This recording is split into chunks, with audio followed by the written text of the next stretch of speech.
Welcome back. All right. Well, now that we have a better understanding of what Kaizen is, let's turn our focus towards a Kaizen event. Well, specifically, by the end of this module, you'll know what a Kaizen event is, as well as what to expect during a typical Kaizen event. In future modules, we'll dive even deeper as we explain how to plan and execute an actual Kaizen event.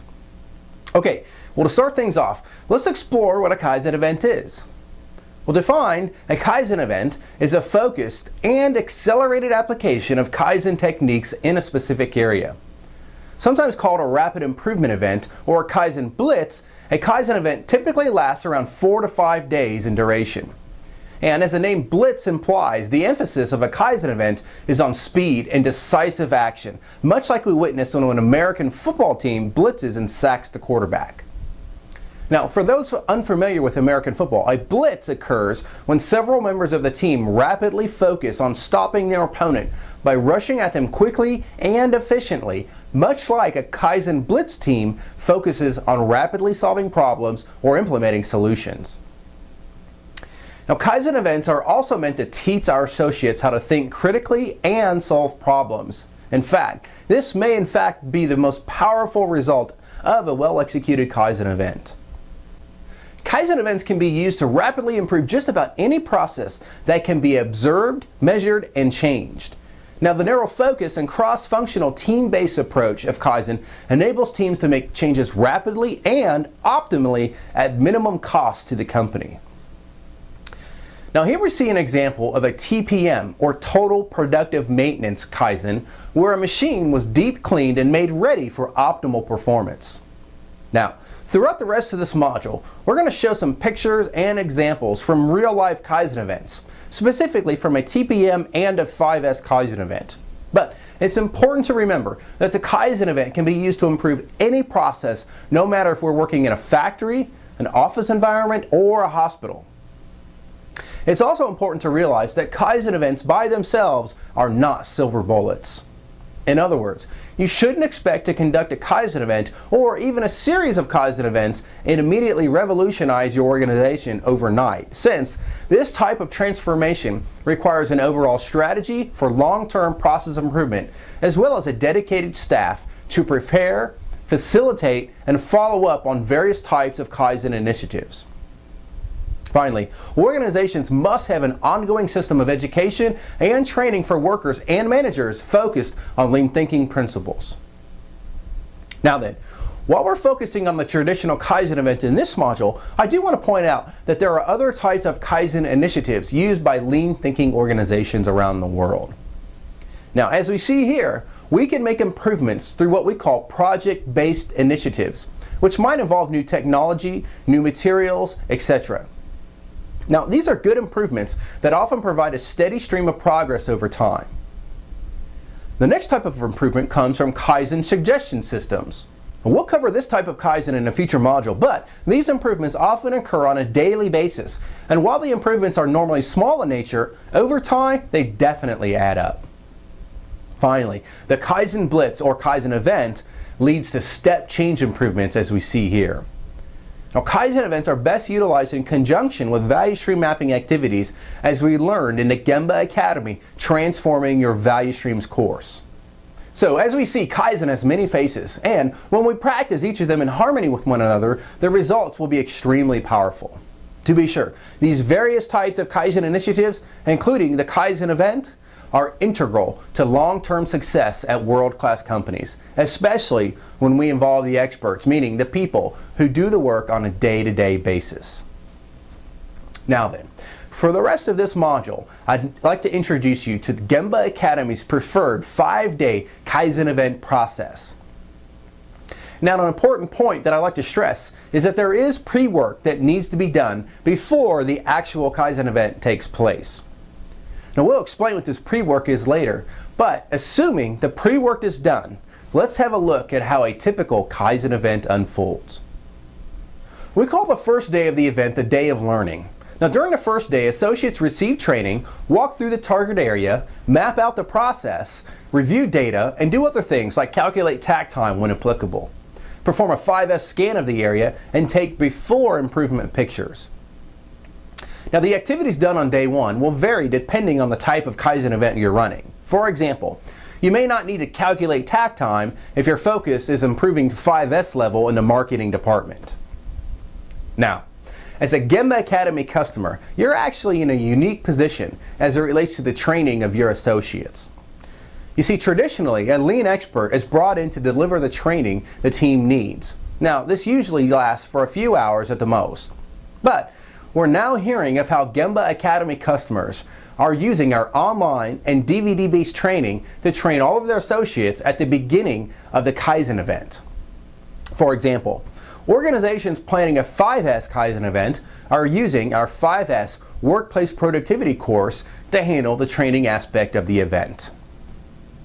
Now, the theme of Day 2 is Go to Gemba, or the place the work is done. During Day 2, we'll be observing the process using the best Kaizen tool we have, our eyes, as we witness what's actually happening with the process in question. Now, we'll also use tools that we've already learned about in previous Gemba Academy courses, such as spaghetti diagrams, time observation forms, and video footage. And while we at Gemba Academy obviously love our video cameras, I can't stress enough how powerful they are, as they can help us capture what is really happening while allowing the team to then watch the video footage back slowly and carefully. This, in turn, allows the team to come up with many ideas for improvement. Now, when we watch video footage back with Kaizen teams, we almost always hear things like, "Wow, I had no idea that's what we really did." Now, during Day 2, we'll also brainstorm what we want the future state to look like as we document the improvement plan on a Kaizen newspaper. Now, this plan will identify who will do what and by when. Next, once the plan's in place, it's time to take action, which is precisely what happens on Day 3 of the Kaizen event, where our theme is to just do it. Well, during this third day, we'll make changes to the process, which oftentimes involves a lot of sweat and hard work. Now, we'll also simulate new methods when possible as we walk through a mock-up or the actual process using the new methods, while also creating new documentation such as revised work balance chart when applicable. And finally, we'll begin to make physical changes to the work area, which may involve various 5S activities, moving equipment and constructing new fixtures and equipment when applicable. Now, here we see a Kaizen team preparing to install some new racking. Well, they first cleared an area by removing items no longer needed. They then built the racks outside using existing materials. In other words, they didn't have to spend any money, as they simply reused racking they already owned. An excellent example of the continuous improvement commandment to use creativity over capital. Now, the Kaizen team then moved the racking into position and got busy painting as they finished things up. All right, well, Day 4's theme is to test and refine as we spend the day working in the new process to ensure things are indeed better. You see, there's a very good chance that we'll need to make several tweaks or small adjustments to the process as we learn more and continue to involve the experts. Now, here we see a Kaizen team fine-tuning the look and functionality of a shadow board.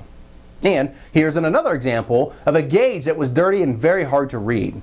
Well, after a little cleaning and polishing, the gauge was much easier to read.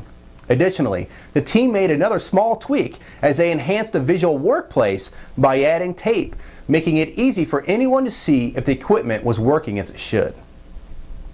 And finally, by the end of Day 4, we'll ensure the process is 100% functional and ready to be handed off to the process owner. Finally, Day 5 is all about sustaining and celebration. We'll work to measure and document the new current state while also identifying the financial benefits of the event.